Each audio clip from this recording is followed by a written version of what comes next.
Every time I'm feeling down or out of place, Alhamdulillah, everything's gonna be okay. Alhamdulillah, everything's gonna be okay. Yeah, Alhamdulillah, everything's gonna be okay. Inspirasi, Inforia, Islami, semuanya di IKIM.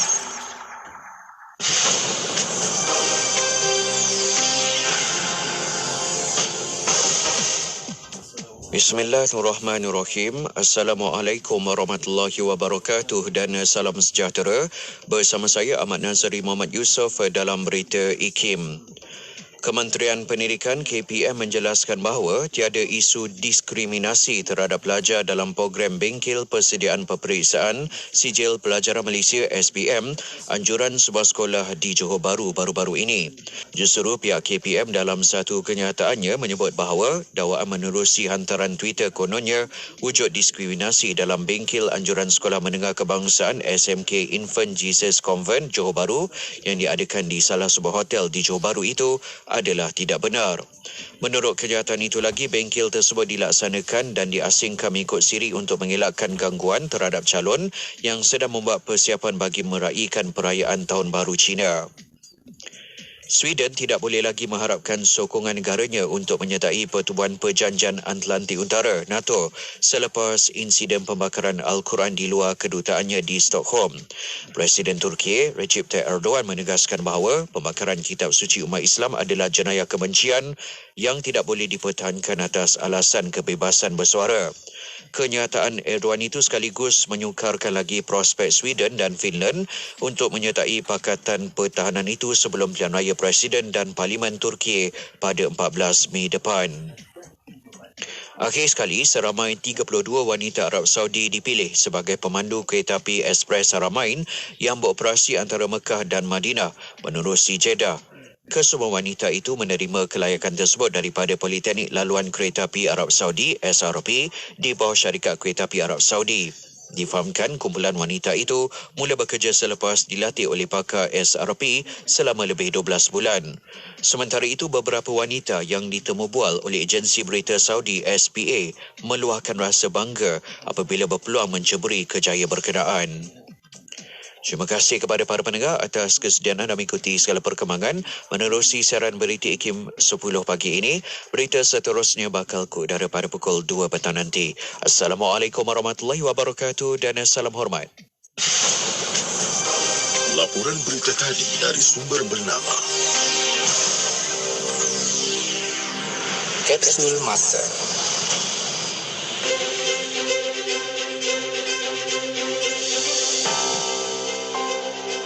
Pada tanggal 14 Mei dalam tahun 1949, Rang Undang-Undang Majlis Agama telah dibaca buat pertama kali pada Majlis Mesyuarat Kerajaan Negeri Johor di Johor Bahru.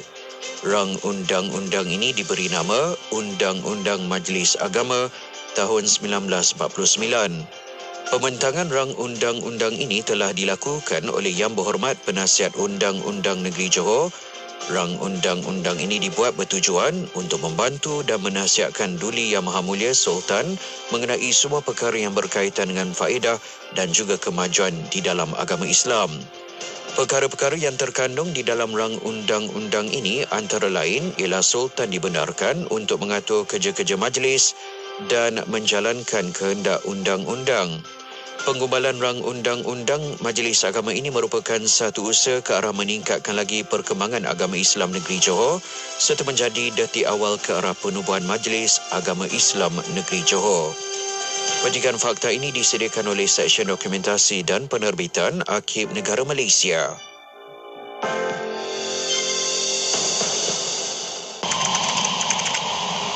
Hentikan penyebaran kandungan berbau hasutan. Dekati kedamaian, pupuk persefahaman dan jauhi perbalahan. Bersama-sama kita memupuk semangat perpaduan. Hindari sebarang tindakan yang boleh mencetuskan provokasi kaum. Raihkan hari perayaan di Malaysia bersama-sama dengan mengunjungi antara satu sama lain. Selain mengeratkan silaturahim, masyarakat juga dapat memahami dan menghormati perayaan di Malaysia. sertai aktiviti kemasyarakatan dan sukan bersama-sama. Dan sebaran mesej positif mengenai kepentingan perpaduan oleh media massa. Sekiranya terdapat maklumat kandungan sensitif, berbaur agama, bangsa dan institusi diraja atau 3R, laporkan kepada Suruhanjaya Komunikasi dan Multimedia Malaysia SKMM. Bismillahirrahmanirrahim. Subhanallah walhamdulillah wa la ilaha illallah wallahu akbar.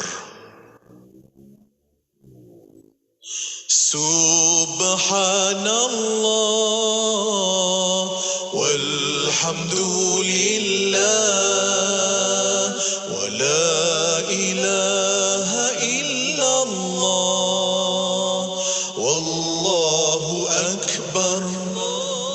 Subhanallah walhamdulillah wa la ilaha illallah wallahu akbar.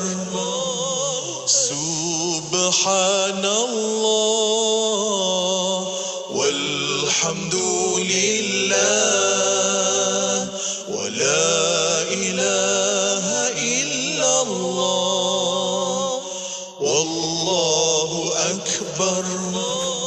Subhanallah walhamdulillah wa la ilaha illallah wallahu akbar.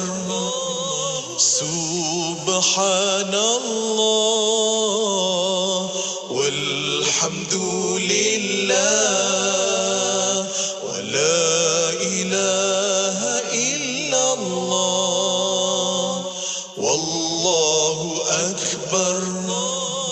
Subhanallah walhamdulillah wa la ilaha illallah wallahu akbar.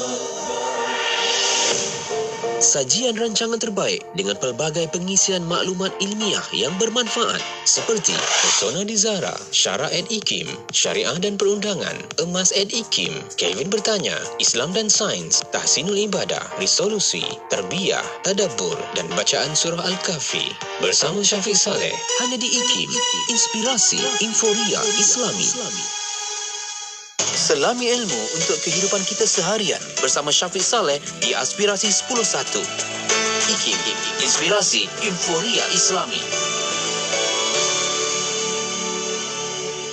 Assalamualaikum warahmatullahi wabarakatuh. Alhamdulillah, kembali bersama saya Syafiq Saleh untuk pertemuan di Aspirasi 10.1 edisi hari ini, hari Rabu 25 Januari 2023 bersamaan 3 Rejab 1444 Hijriah. Selamat pagi kepada anda semua dan semoga pagi ini akan terus buatkan kita lebih ceria, bahagia, tenang sentiasa. Amin, insyaAllah. Okay. Dan terima kasih Luke dan juga Pian temankan anda untuk Warna Pagi IKIM 4 jam yang lalu. Jom teruskan lagi untuk pendengaran kita. Berikutnya jam 10.15 pagi kita ada rancangan Kelvin Bertanya. Kita akan sama-sama bincang dalam persoalan-persoalan daripada saudara Kelvin Q yang akan jawab oleh Ustaz Dr. HD kejap lagi. Dan anda boleh tonton di Facebook serta di YouTube IKIM. Okay. Membuka tirai pertemuan kita ini, sama-sama kita nak ingatkan tentang 3 perkara yang dipesan-pesan oleh baginda Nabi Muhammad SAW, iaitu 3 perkara yang menyelamatkan kita. Takut kepada Allah Subhanahu Wa Taala ketika bersendirian dan di khalayak ramai. Yang kedua, berlaku adil ketika suka dan marah. Yang ketiga, berjimat cermat ketika susah dan senang. Sama-sama kita amalkan 3 perkara yang menyelamatkan kita tersebut. Okey, jom kita buka tirai untuk pertemuan Aspirasi 10.1. Kita ada Khalif at Navy dengan lagunya #Cuba. Terus kekal bersemangat hanya di IKIM, Inspirasi Inforia Islami. Pancar obat, waspadalah, menempuhnya ilmu dan iman, itulah pemeliharaan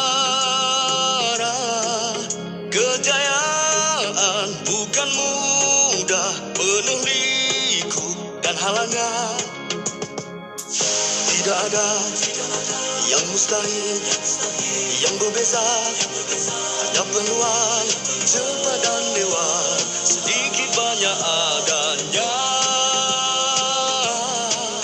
Bersyukurlah dunia ilahi kepada kita. Jatuh luka itu biasa, gagal kecewa itu lumrahnya. Bangkit kembali terus menggapai cita-cita, kau takkan azab dan impian. Cuba, selagi masih berdaya upaya. Cuba, genggamlah erat sebuah tekad. Menghela nafas dalam yang dihembus semangat. Melangkah gagah, berlari menuju ke garis penamat.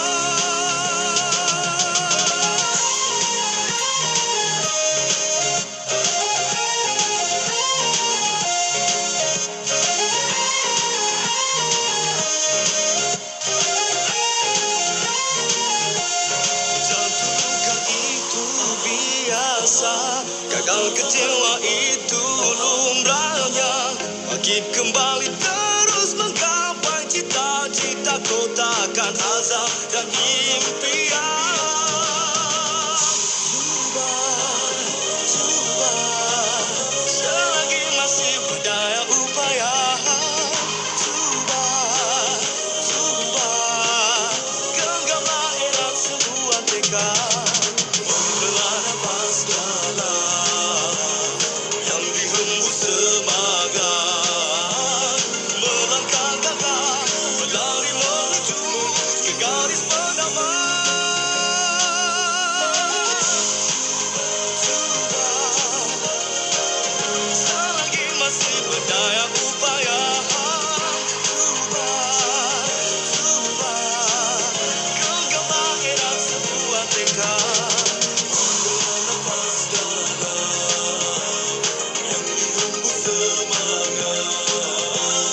Melangkah gagah, berlari menuju ke garis penamat. Cuba, selagi masih berdaya upaya. Cuba.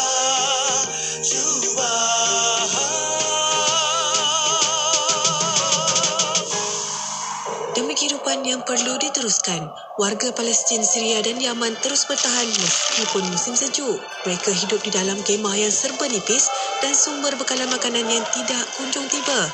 Siapakah yang akan membantu mereka? Ayuh kita berikan sedikit kehangatan buat mereka di Palestin, Syria dan Yaman melalui kempen bantuan musim sejuk Anjuran Aman Palestin. Layari laman sesawang www.jomnyumbang.com untuk maklumat lanjut. Bangkit, berjuang bersama. Lina, perasan tak? Saya tengok sekarang ni kan banyak syarikat mempromosikan produk mereka di media sosial. Mestilah Aisyah. Media sosial ini kan semakin mendapat perhatian sebagai platform penting yang interaktif dan efektif. Oh, patutlah. Sebelum ni kita hanya bersiaran di Radio Ikin je. Sekarang, Radio Ikin tawarkan untuk bersiaran di Facebook dan YouTube. Menarik sangat tu. Saya tengok pengikut di media sosial Ikin lebih 1 juta. Dah, jom kita telefon sekarang. 012-686-9236 untuk tepas slot.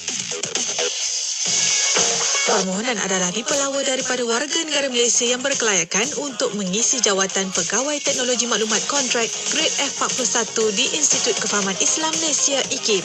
Calon-calon hendaklah warga negara Malaysia dan berumur tidak kurang daripada 20 tahun pada tarikh tutup iklan jawatan.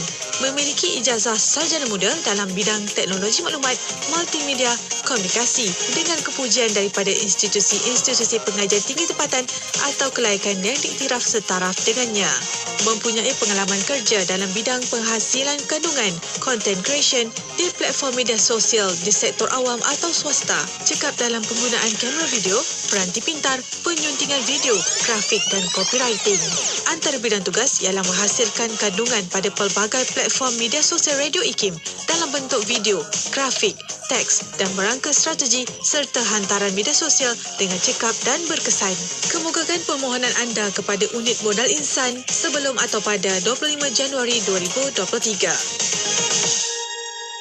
Radio IKIM, platform pemasaran halal nombor 1 di Malaysia, menjemput para peiklan mengembangkan perniagaan anda melalui pemasaran dan peiklanan IKIM Platform Halal 2023 pada 30 dan 31 Januari 2023. IKIM Platform Halal 2023 menawarkan ruang iklan dengan harga serendah RM40 untuk anda, tertakluk terma dan syarat. Pakej adalah terhad. Sertai seminar pemasaran dan peiklanan IKIM Platform Halal 2023 supaya produk anda lebih bersedia dalam menuju hub halal dunia. Untuk keterangan lanjut, hubungi 017-858-7765, 019-254-8434 atau 019-657-6127. Jumpa anda di IKIM Platform Halal 2023. Penyelidikan merupakan satu bahagian penting dalam proses pembentukan ilmu pengetahuan baharu. Namun, penyelidikan yang dilakukan tanpa menerapkan nilai-nilai etika menimbulkan banyak isu dan masalah.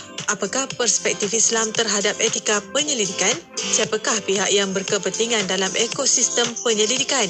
Apakah bentuk-bentuk pelanggaran etika yang sering berlaku? Apakah pula etika yang perlu dijaga dalam aktiviti-aktiviti penyelidikan seperti pengumpulan dan analisis data serta penerbitan hasil? Bagaimanakah etika penyelidikan berteraskan Islam dapat dibudayakan? Jika anda seorang penyelidik atau pelajar pasca siswazah dan ingin mendapatkan jawapan kepada soalan-soalan tersebut, daftarkan diri anda untuk Bengkel Islam dan Amalan Penyelidikan Beretika Anjuran Institut Kefahaman Islam Malaysia IKIM pada 14 hingga 15 Februari 2023. Untuk pendaftaran, hubungi unit program dan latihan 03-6204-6320 atau 322. Layari www.ikim.gov.my untuk keterangan lanjut.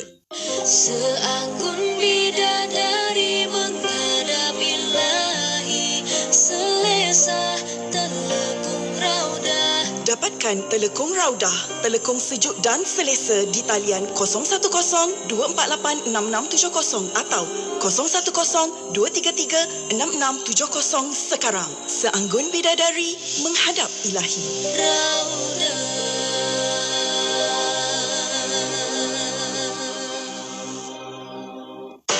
Ikuti laman Facebook IKIM FM. Bismillahirrahmanirrahim. Alhamdulillah, kembali bersama saya Syafiq Saleh dalam pertemuan untuk Aspirasi 10.1 dan kita nak teruskan lagi bual bicara kita menerusi rancangan Kelvin Bertanya. Ayo sama-sama boleh tonton sekarang di Facebook Live IKIM FM dan juga di YouTube IKIM Media. Boleh sama-sama juga hantarkan soalan, pertanyaan menerusi dalam ruang bicara kita ini. Hantarkan ke talian WhatsApp konti kita soalan anda 0112900404 juga di platform media sosial. Anda boleh letakkan soalan pertanyaan di ruangan komen. Okey, dan terus nak mengalu-alukan tetamu kita menerusi rancangan Kelvin Bertanya. Masya-Allah, kita ada saudara Kelvin Q dan juga kita ada Ustaz Dr. Nur Muhammad Hadi Zahlan yang dapat bersedia dalam talian kita. Assalamualaikum Dr. HD. Waalaikumsalam warahmatullahi wabarakatuh. Alhamdulillah. Apa khabar kita, Doktor? Alhamdulillah, baik. Syafiq baik hari ni ya? Baik seadanya, Doktor. Macam biasa. Syukur-syukur. Saya ni tumpang semangat Doktor ni kan sebab sentiasa ceria je. Tenang je kan. Masya Allah. Dan Doktor, saban minggu kita bersiaran, Doktor. Pasti kita dapat lagi refresh apa perkara-perkara penting yang perlu kita tahu. Dan sebenarnya kita dapat juga daripada feedback sahabat-sahabat pendengar yang katanya rancangan sebegini memberikan kefahaman juga, bukan kata untuk kita, tetapi kita hidup secara masyarakat majmuk ni, dia memberi kefahaman juga kepada orang bukan Islam yang memahami, oh macam ni orang Islam, jadi boleh bersedia untuk ke depan lah kan apabila berlaku situasi-situasi yang ada kebersamaan di situ. Baik, Ustaz Doktor, kita dah bersedia untuk dengan soalan daripada saudara Kelvin Q. InsyaAllah, Doktor, boleh? InsyaAllah, boleh. Kita dengarkan soalan pada minggu ini. Apakah yang akan dibawakan soalannya oleh saudara Kelvin Q? Silakan. bila dalam kereta api dan bergerak dan tiada ruang solat, dia tak ada surau lah, kecuali train ETS kan ada, dan dia tidak menyediakan ruangan berwuduk. Bolehkah kita terus berwuduk di lokasi sebegitu? Mungkin guna air dekat toilet ke, lepas tu terus sembahyang. Okey, Doktor, jelas di situ ada beberapa perkara yang kita boleh cuba pecah-pecahkan daripada persoalan daripada saudara Kelvin Q. Terima kasih saudara Kelvin Q. Dan Doktor, kita mulakan sikit Doktor. Awal ni kita beri satu tema lah, bicara kita solat dalam kenderaan. Isu-isu yang berkaitan tersebut. Silakan Dr. HD. Bismillahirrahmanirrahim. Assalamualaikum warahmatullahi wabarakatuh. Alhamdulillahi rabbil alamin. Wassalatu wassalam ala ashrafi anbiya'i wal mursalin. Wa ala alihi wa ashabihi wa man tabi'ahum bi ihsanin ila yaumiddin. Amma ba'd. Alhamdulillah, pertamanya kita memuji-muji Allah. Kerana dengan izinnya, dengan kerahmatannya, dengan kasih sayangnya, sekiranya tanpa kasih sayang Allah, tanpa belas kasihan Allah, maka sudah pasti kita akan menjadi manusia yang rugi. Jadi semoga kita semua berada dalam keadaan dirahmati dan diredai oleh Allah Subhanahu Wa Taala sentiasa, dan untuk mencapai redha Allah, buat apa yang Allah suruh insya-Allah dan tinggalkan apa yang Allah larang.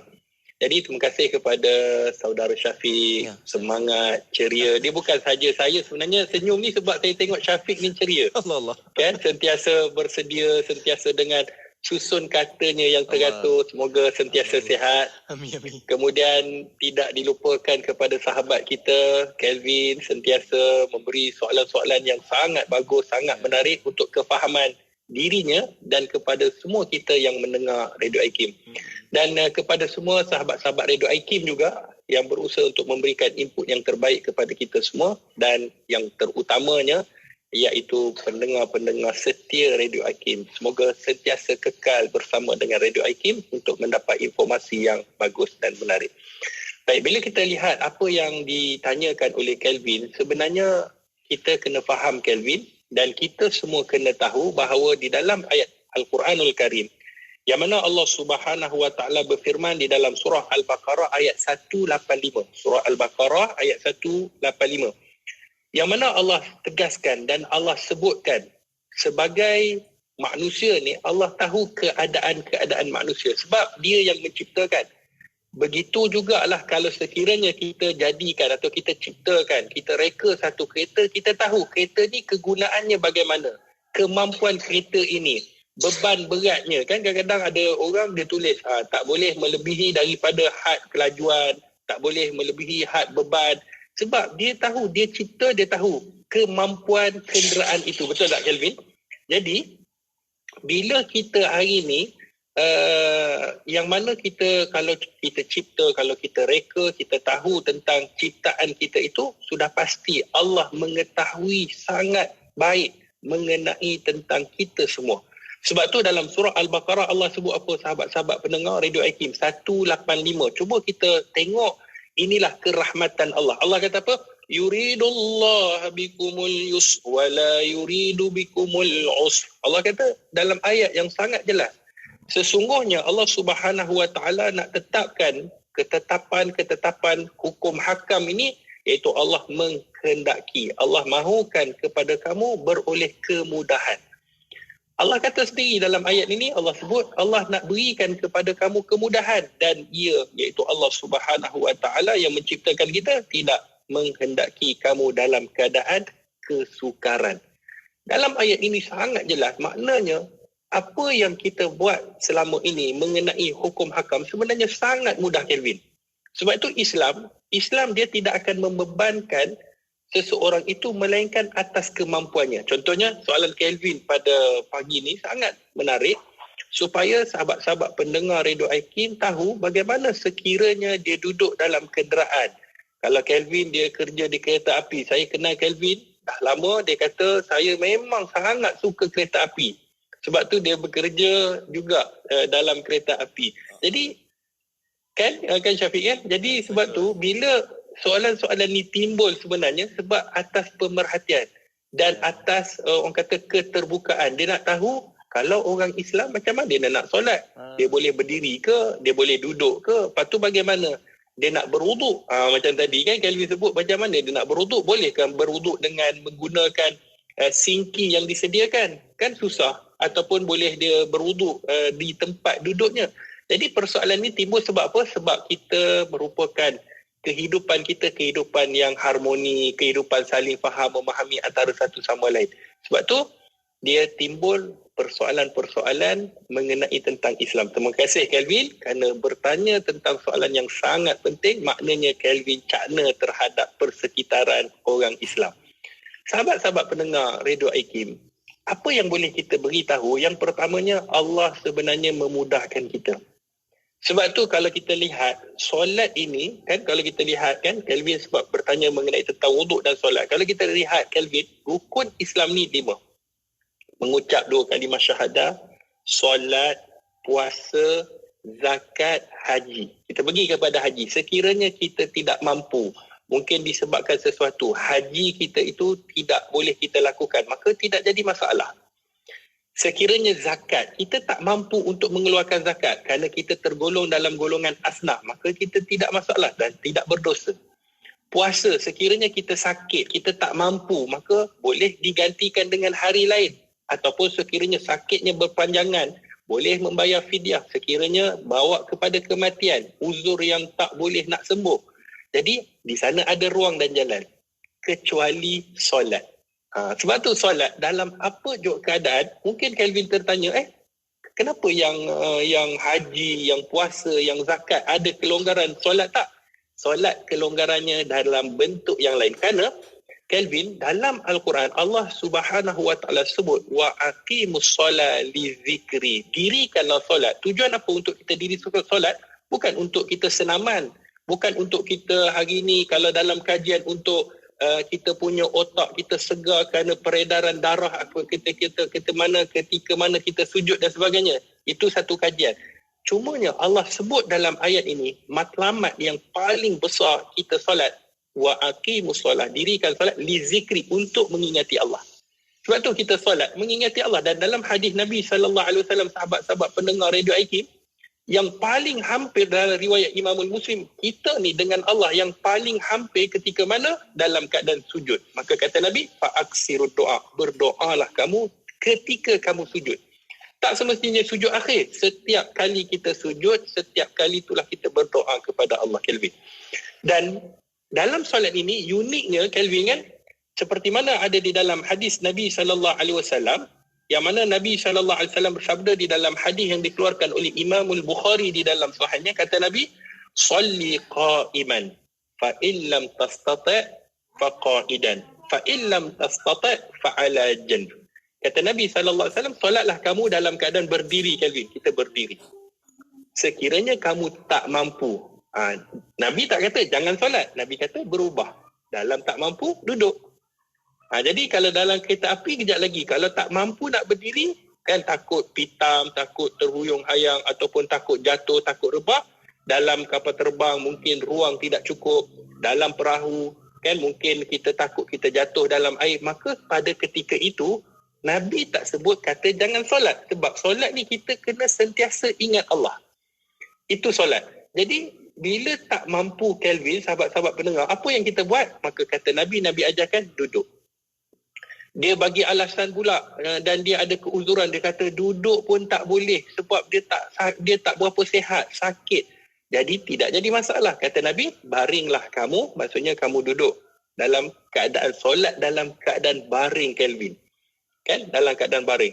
Ada orang kata lagi, saya dalam keadaan baring pun saya tak boleh nak angkat takbir, saya tak boleh nak bergerak dan sebagainya sebab saya lumpuh. Macam mana saya nak buat, Ustaz? Nabi tak sebut supaya kita supaya kita tinggalkan solat. Berubah pula dengan menggunakan mata. Menggunakan mata, isyarat mata dalam keadaan kita solat, Kelvin. Itulah sebenarnya sekecil-kecil perkara kita kena sentiasa menghubungkan diri kita dengan pencipta. Sebab tanda kesyukuran kita kepada Allah bukan kita hanya menyebut Alhamdulillah. Bahkan tanda syukur seseorang itu kepada Allah apabila dia menyembahnya. Itu syukur kita ni hambanya. Kalau dalam keadaan mata pun tak boleh bergerak ni, dalam keadaan koma, tapi dia sedar. Ataupun mungkin dalam keadaan mata dia tak boleh nak bergerak, macam mana dia nak solat? Ulama sebut sampai tahap menggunakan hati. Solat menggunakan hati. Tapi kalau Syafiq saja-saja, Ustaz, hari ni saya solat pakai hati saja, tak boleh lah Syafiq. Kan? Jangan buat pasal tak boleh. Dia dalam keadaan tak boleh baru berubah. Ada orang tanya pula Syafiq, sahabat-sahabat pendengar, Ustaz, hati saya pun tak boleh nak guna ni. Ni lepas mata hati pun tak boleh. Kalau hati tak boleh, itu tandanya dia telah meninggal dunia. Allah. Hati itulah yang paling terakhir sekali. Hati tak hidup. Jadi sebab itulah bila kita sebut mengenai tentang solat, maka sudah pasti solat ini merupakan tiang agama. Kelvin kena tahu, Kelvin, dalam Islam, apa yang kita buat. Kita pernah bicarakan, kalaulah kita membina 10 masjid, satu masjid ni 10 juta. Dia derma ni, maknanya dia orang kaya, dia bina 10 masjid. Dia pergi umrah setiap bulan. Dia pergi haji setiap tahun. Dia pergi derma sebanyak mungkin dia derma. Tapi dia tidak mendirikan solat, maka tidak ada jalan baginya untuk menuju syurga Allah Subhanahu Wa Taala. Sebab apa? Sebab solat itu tiang agama. Sekiranya tiang ni tidak ada, kalau kita tengok dalam struktur pembangunan kan, untuk nak pasak bumbung, nak pasak ni semua, dia kena ada tiang. Tiang utama. Maksudnya tiang utama sekiranya tidak kukuh, maka runtuhlah bangunan itu, maka tidak ada gunanya lah kalau kita pasang tingkap yang paling mahal, pintu yang paling canggih. Pintu ni dia bukan macam kita buka pakai kunci. Ni dia tengok muka je dia boleh buka. Nak kata canggihnya, tapi tak guna sekiranya kita tidak ada tiang yang kukuh. Sebab tu dalam Islam, solat itu paling penting. Sahabat-sahabat pendengar Radio Hakim, Kelvin, Syafiq, apabila soalan Kelvin tadi bertanya mengenai tentang cara berwuduk, kita pergi pada wuduk dulu, Kelvin. Baik. Bila kita sebut tentang wuduk, sebelum kita nak solat, kan, Kelvin, kita diwajibkan untuk berwuduk ketika mana kita nak solat. Tapi kalau sekiranya kita tak solat, wuduk tadi dia tak menjadi wajib, dia menjadi sunnah. Sebab kita tak solat. Ketika mana kita nak solat, kan, ketika mana kita nak mendirikan solat, maka kita kena berwuduk. Maka wuduk ketika mana kita nak solat menjadi wajib. Sekiranya tak solat, macam sekarang ni saya tak solat, tengah bagi orang kata ialah ceramah lah kita kata, ataupun bagi pandangan dalam Radio Hakim, saya tak berwuduk contohnya, maka tidak berdosa dan tidak jadi masalah. Kalau berwuduk menjadi sunnah. Maka bagaimana kita nak berwuduk dalam kereta api? Kata para alim ulama, sekiranya kita nak berwuduk di mana pun tempat, kita kena pastikan air itu suci lagi menyucikan. Ni kita dah bahaskan pada minggu lepas. Cuma Ustaz nak sentuh sedikit sahaja. Sekiranya kalau kita boleh berwuduk di tempat, contohnya di sinki, kan memanglah dia ada tandas dan sebagainya. Waktu kita berwuduk, niatnya dalam hati. Kan, supaya kita tidak melafazkan kalimah-kalimah Allah dalam tandas. Jadi kita niat dalam hati. Sah ke Ustaz? Memang sah. Dan niat ini sebenarnya bukan di mulut, di hati kita. Ada orang, dia lafaz lain, niat lain. Yang dipandang adalah di dalam hati. Seperti mana dalam hadis Nabi SAW, kata Nabi, innallaha la yanzuru ila suwarikum wa amwalikum wa innama yanzuru ila qulubikum wa a'malikum. Sesungguhnya Allah tak pandang pada rupa paras kamu, Allah tak pandang pada harta kamu, tetapi yang Allah pandang adalah pada hati kamu dan amalan yang kamu kerjakan. Jadi sahabat-sahabat pendengar Radio Hakim, kalau sekiranya kita boleh nak berwuduk di sinki, sama ada di sinki kereta api ataupun di dalam kapal terbang, maka pastikan, yang ni kita kena tahu adab, cara. Janganlah kita ambil ni dah macam mandi dah, kan, basah habis lantai.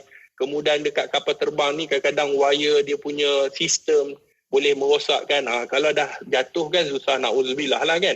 Jadi sebab tu kena berhati-hati.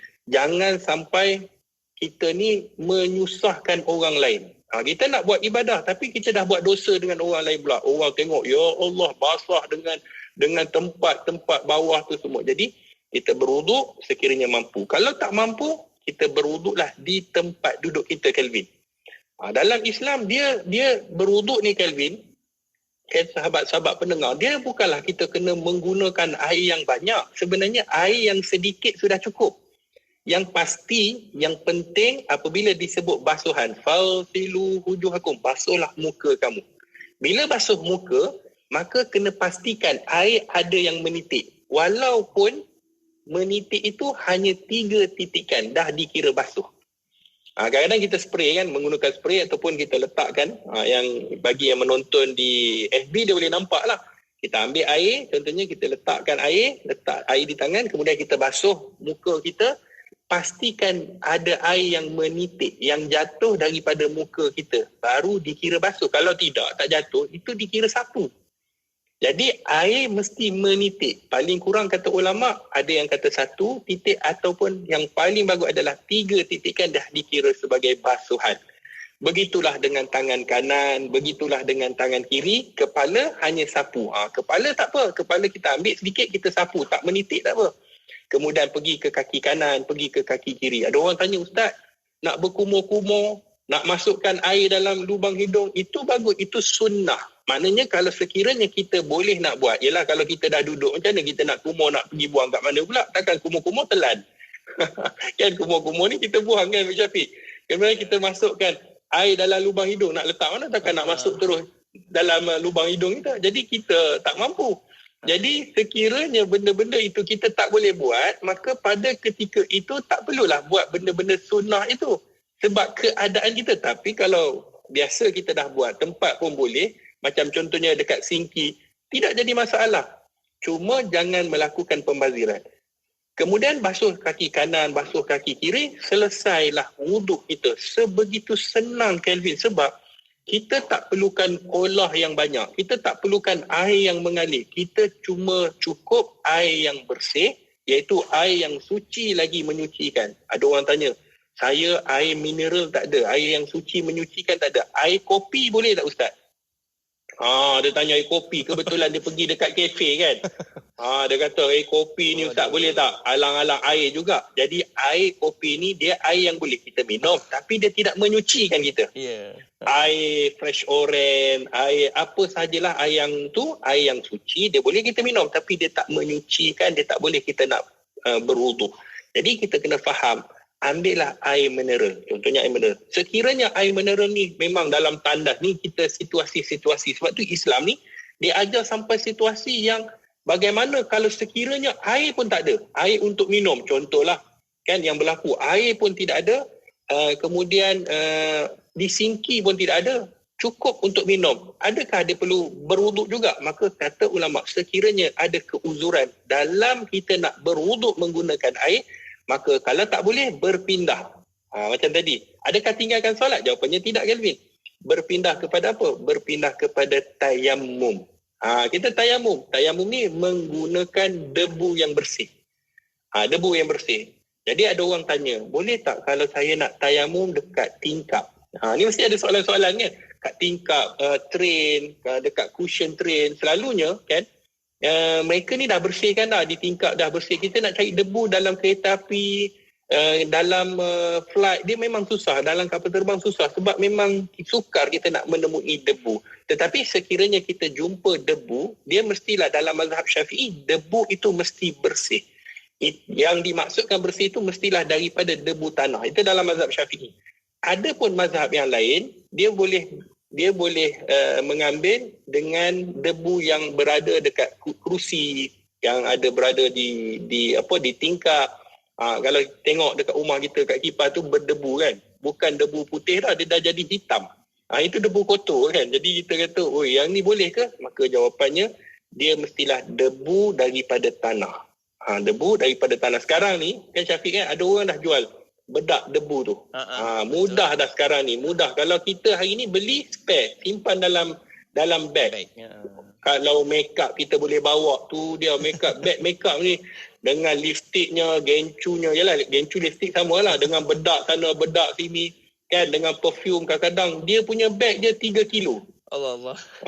Kan orang perempuan lah, orang lelaki dia tak bawa kan. Jadi takkanlah beli debu tanah tu sukar, susah. Jadi saya rasa tidak jadi masalah. Persediaan awal tu mesti ada ketika mana dah bermusafir. Persoalan yang kedua yang Kelvin tanya mengenai solat. Jadi macam mana kita nak solat? Antaranya kalau kita nak bicara mengenai tentang kiblat. Kemudian dalam keadaan duduk berdiri kita dah bagi tahu tadi.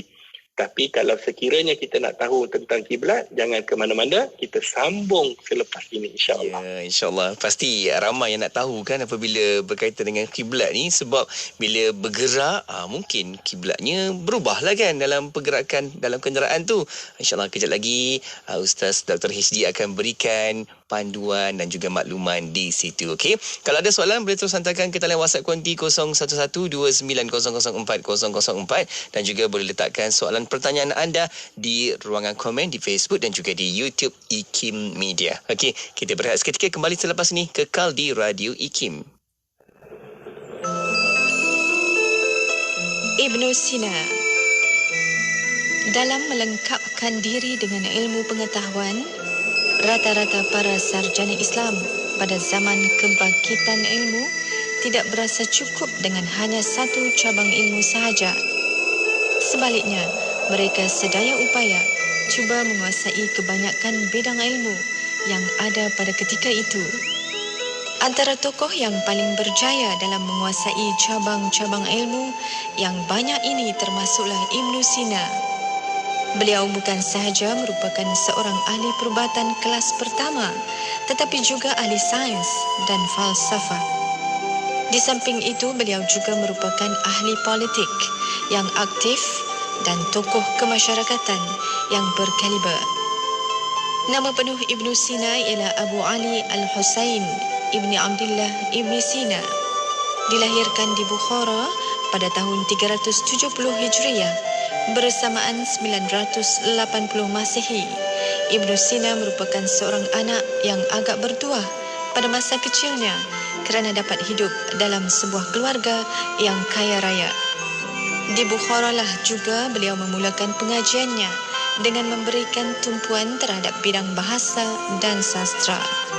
Selepas mencapai kedudukan yang tinggi dalam bidang bahasa dan sastra, sewaktu berusia 20 tahun, beliau mula berminat dengan ilmu-ilmu akal.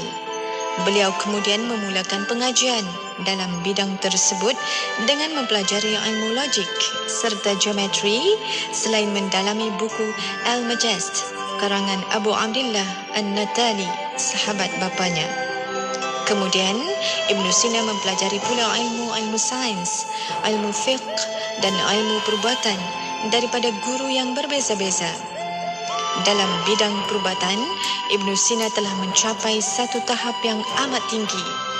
Walau bagaimanapun, beliau tidak menjadikannya sebagai kerjaya. Sebaliknya, Ibnu Sina mengajar ilmu tersebut kepada para doktor bagi meningkatkan lagi pengetahuan mereka dalam bidang perubatan. Sesuai dengan kebolehannya yang tinggi dalam berbagai-bagai bidang, Ibnu Sina telah mewariskan banyak hasil penulisan yang mencakupi banyak bidang kepada tamadun dunia.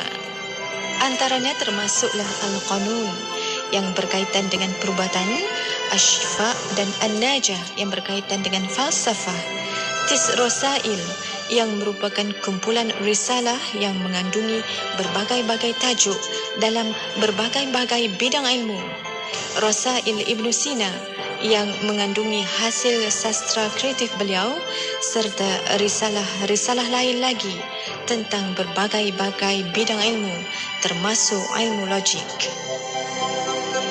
Petikan daripada buku tokoh-tokoh kesarjanaan sains Islam, hasil tulisan Profesor Datuk Dr. Mahmud Zudi Haji Abdul Majid.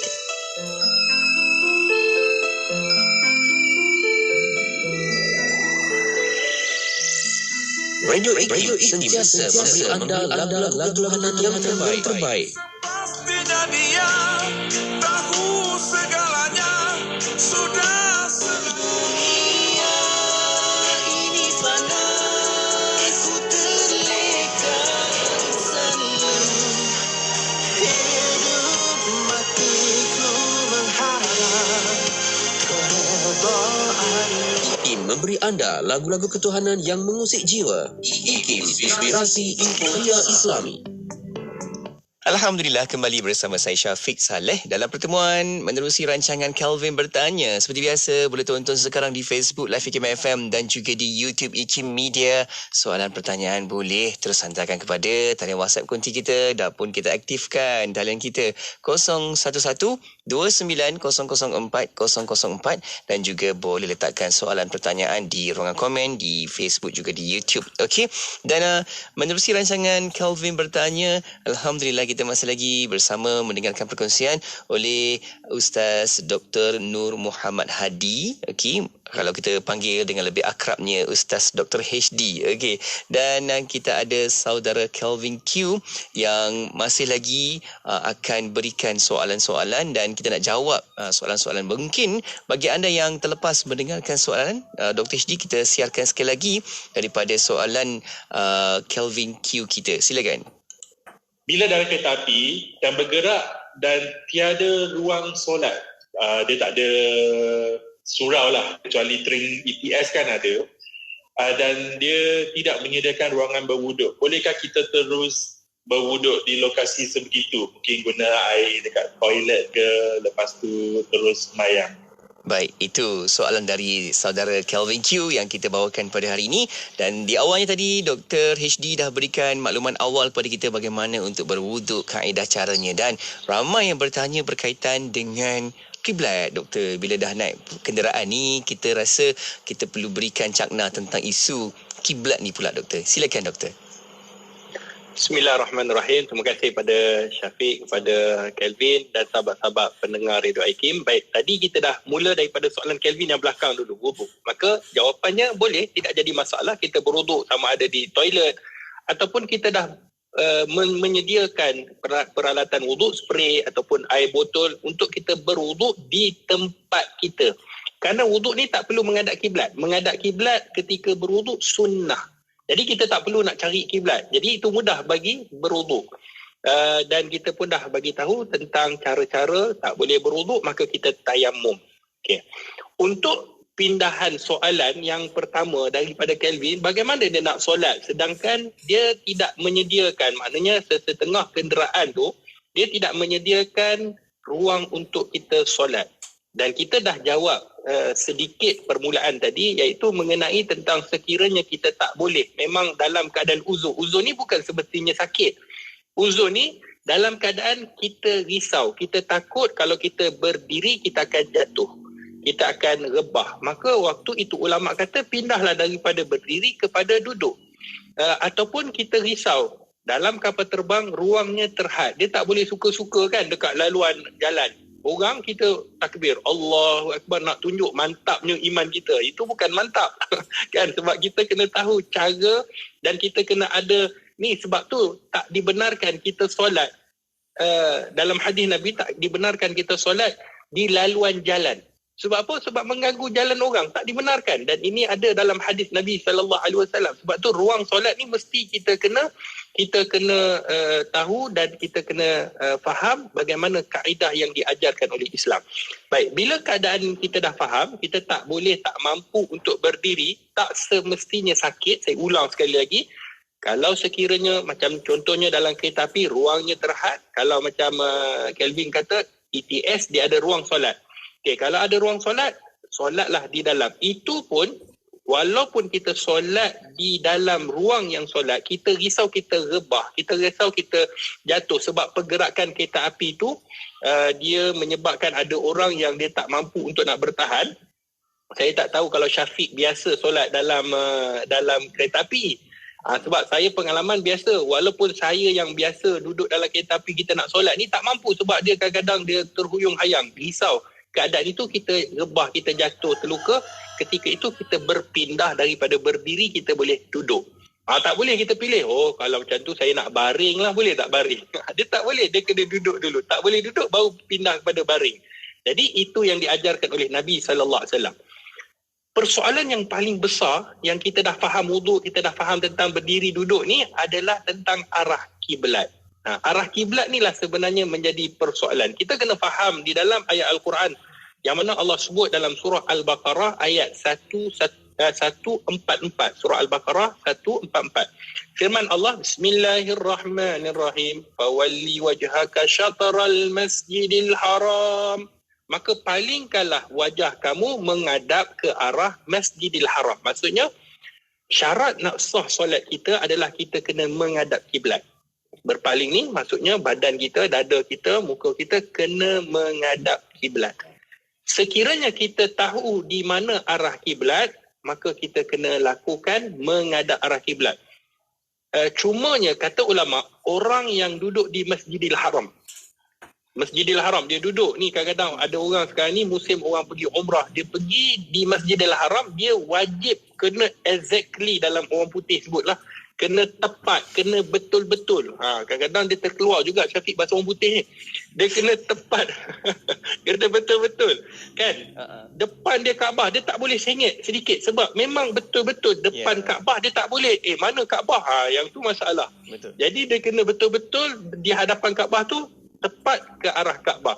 Cuma orang yang jauh macam kita Malaysia, kata para alim ulama, sekarang ni adalah alat untuk kita mengukur kan, untuk kita mengetahui kiblat. Kata ulama, sekiranya hampir-hampir pun tidak jadi masalah. Contoh kalau arah kiblat begini, kita sedikit kalau kita tahu tepat itu lagi bagus. Tapi sedikit lebih kurang ke arah kiblat itu, maka kata ulama solatnya sah. Maka apa yang kita kena buat? Kita kena cari dahulu arah kiblat. Kan senang sekarang ni kalau naik flight ni dia ada tunjukkan arah timur, arah barat, arah utara. Kita boleh tengok pula Mekah dekat mana, kan senang kan?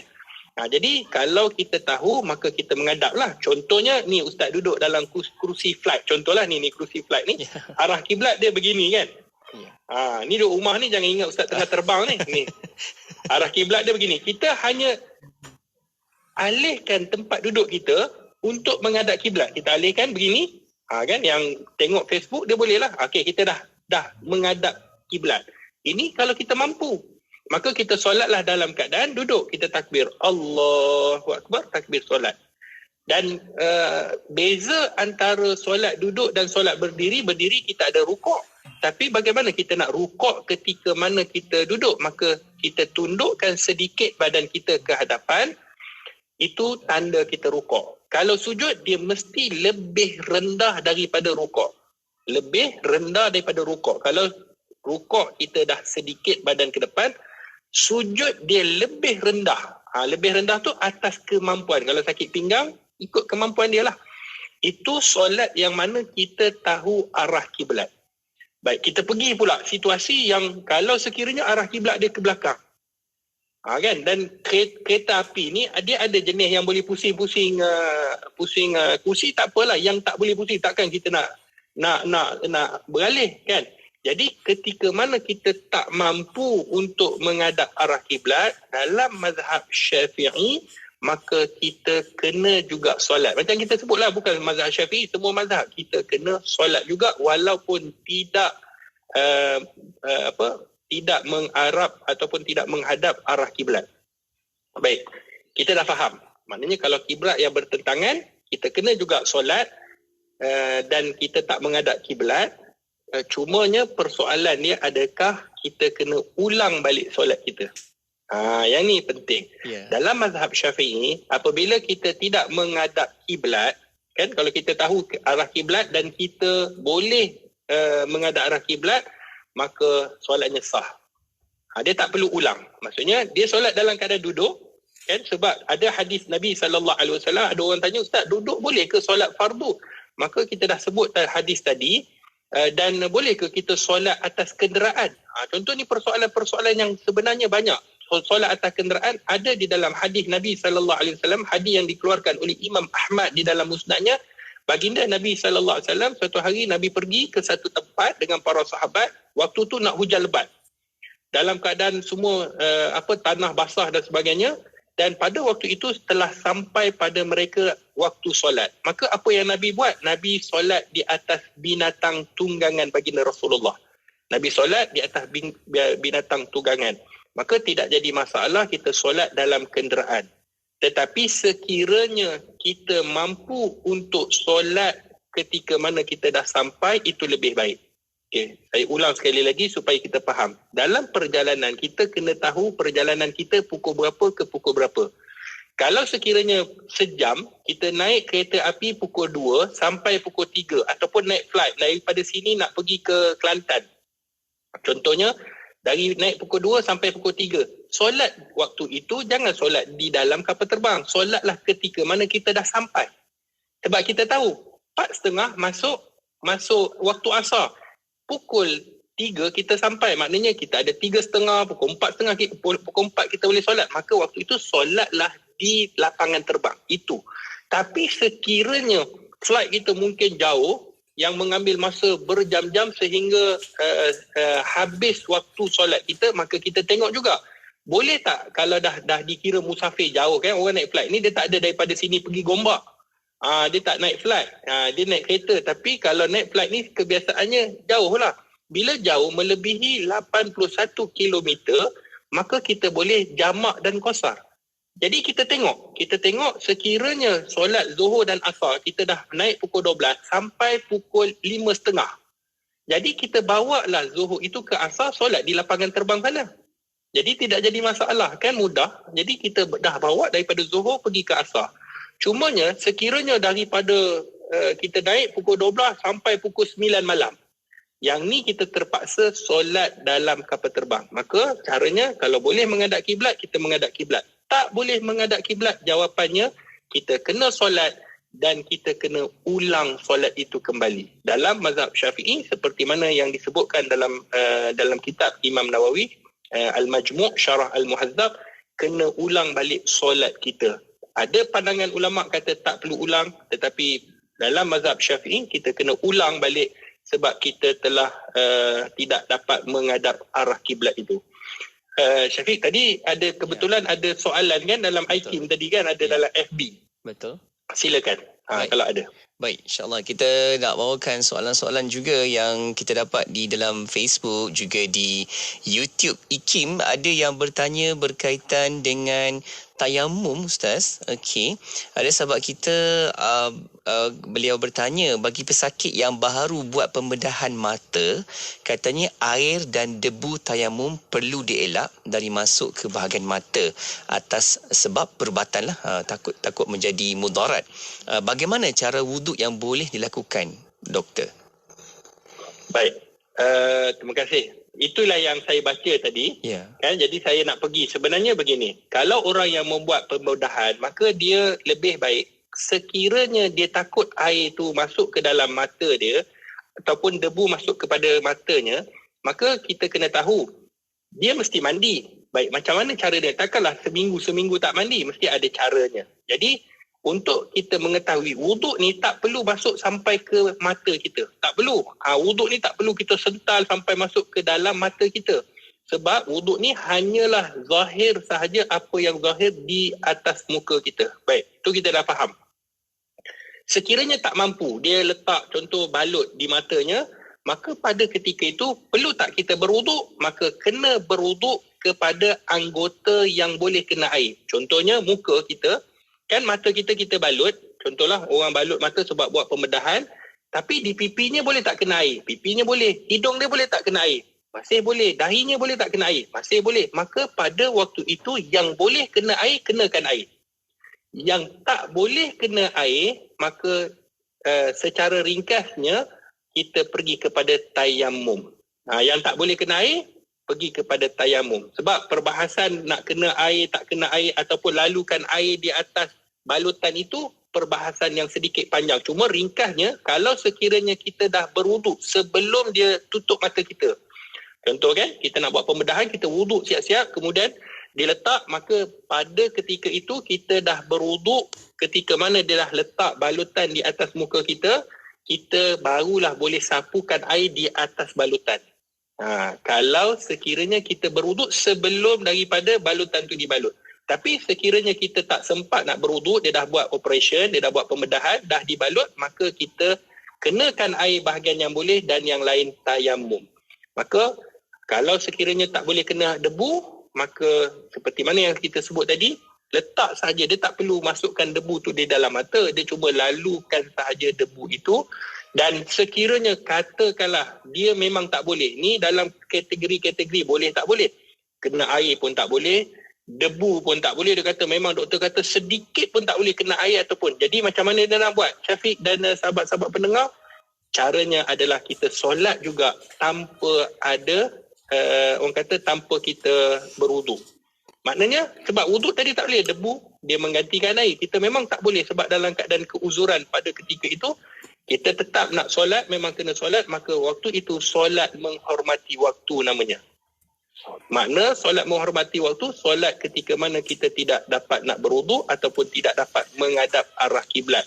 Sama juga benda ini kalau sekiranya kita dalam kereta api, air tak ada, tayamum, nak tayamum pun tak boleh, nak arah